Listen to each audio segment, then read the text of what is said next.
Hey guys and girls and everyone in between, it's Ashna. Happy Bell Let's Talk Day. How are you guys all doing?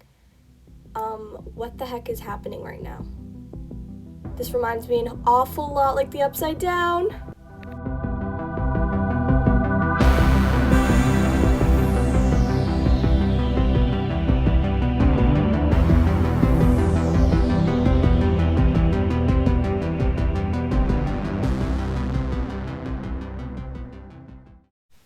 What's up, people? It's Ash and I hope you guys like that spooky intro. But anyways, let's get on to today's video, which is my February bullet journal setup 2021. So in terms of how I got inspiration for this theme, I have been so in love with this show called Stranger Things. I just finished season 3 and I knew I had to do my bullet journal setup to honor this. Just a quick thing, if you are under 13, please do not watch this. It is quite scary, and if your parents let you and you are quite the daredevil, then take the plunge, but that's all I gotta say. Anyways, to show you guys how much I've been obsessed, I literally have a whole Pinterest board dedicated to this show. I just absolutely am in love, and it is my favorite show in the entire universe. Before we begin, I just wanted to have a quick disclaimer that there are a lot of references that could be spoilers or you might not understand if you have not watched, but I hope you guys enjoy my February 2021 bullet journal setup. Okay, so for this theme, I knew I wanted to go all out Stranger Things. So I got this black cardstock sort of paper from Michael's, and I knew that it would come in perfect handy for this theme, and I will explain it why. But before we start on actually doing anything, you can see me here trying to measure the size of the sheet so I could cut the paper proportionally to my bullet journal size paper. But let's just say I did not do an awesome job. It was really difficult for me for some reason, even though it seems really simple. I had quite a hard time getting the right size, and I ended up cutting a little bit too small, so I had to use a tiny strip of paper to solve my problem. Anyways, after the black paper mess, I started penciling in the title, which in this case is February Things, obviously based on our beautiful theme.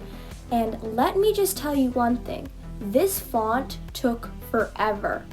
It looks like it wasn't that hard because of the speed, but I had to speed this clip up by a crazy amount that you won't even believe. After I had finished, I traced it with my red Posca, which was the perfect pen for the job. I'm not even kidding, it was so opaque on the black paper. I absolutely love it. But this step also made my hand cramp like crazy, but it was worth it because of the final product. In the corner of the spread here, I started doing a mini calendar layout with red days of the week and white numbers, and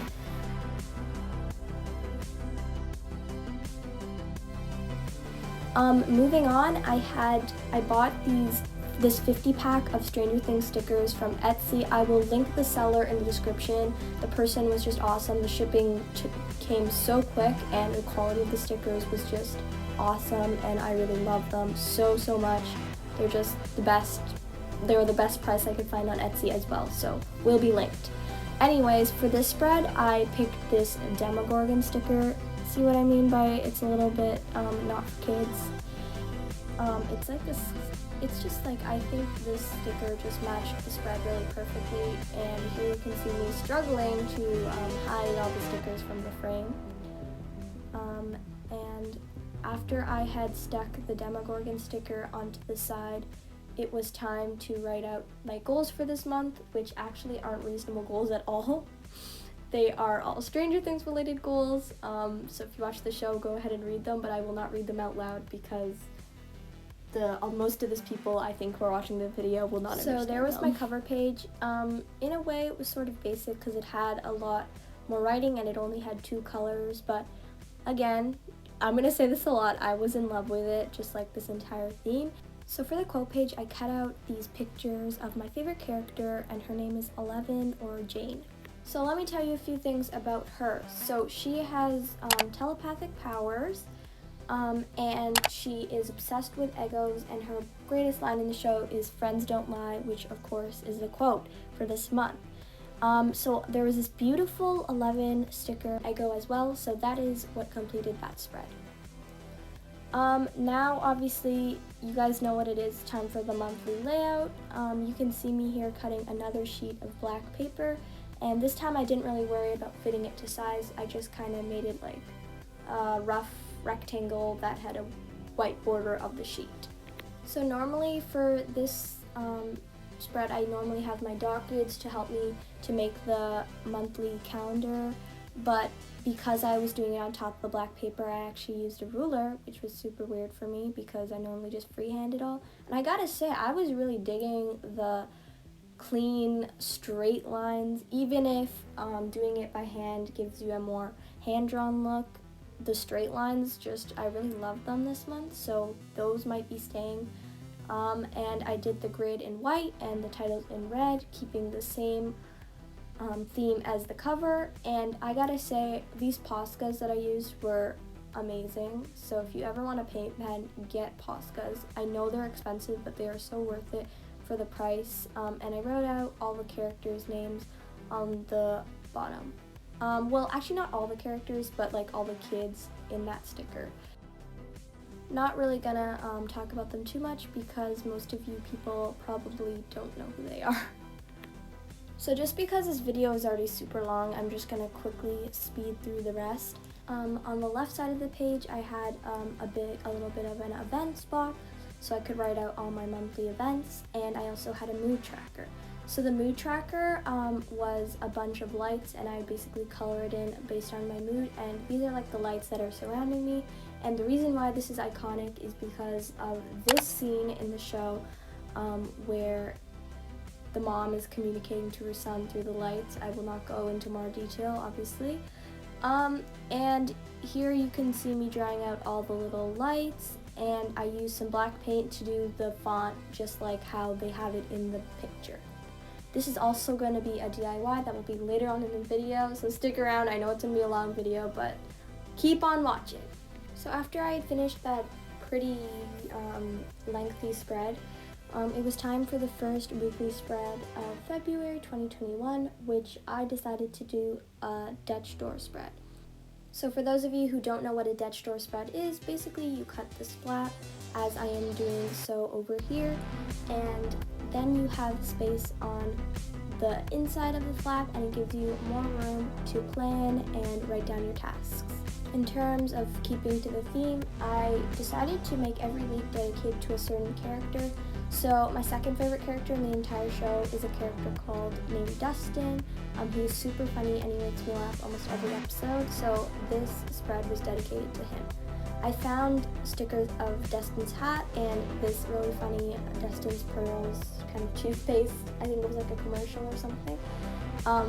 And as you can see in the stickers, the colors are red and blue, so that is what the theme of the spread was. So using those colors, I had created 7 boxes alternating the colors here, and for the title fonts, I used this drop shadow capital font, which was pretty simple, and I excused for this kind of footage. I didn't realize when I was filming that half the page was pretty much cut off, but I think you get an idea. Here I'm doing the sidebar with the mini calendar for February, and I also decided to print out pictures of the one and only Dustin, and I cut a border around his sweater. After adding some final details with my different color markers, the spread was almost done, except I had to finish off the right sidebar. So for this, I did a quote, which was from an iconic scene with Dustin and his long-lost girlfriend Susie, and they sing Never Ending Story, so I added a quote from that song here. And the funniest thing is that Susie calls him Dusty Bun, which is now my nickname for him as well, so I also added this little section here that said, I love you, Dusty Bun. And I was done. So now it was time for the DIY portion of this video.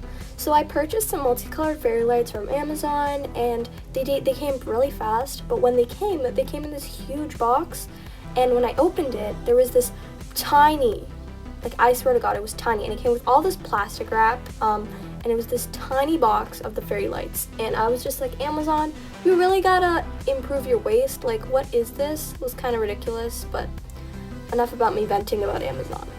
Anyways, I actually really lucked out with these fairy lights. I will link them in the description as well. They were a really good price, and I got packs and packs and packs and packs of fairy lights. I only needed one, if I'm really being honest, but you can never have too many of these, you know what I'm saying? I mean, that doesn't even really make any sense, but that's okay. So for this DIY, you need fairy lights, you need some black paint, which I have on this beautiful Olivia plate. Please do not judge me. Anyways, and a blank sheet of paper, not a black sheet of paper. Then you also need a frame, and mine features this beautiful family over there, which definitely won't haunt you in your dreams. Anyways, sorry about that. And cue aesthetic unboxing, like, let's go.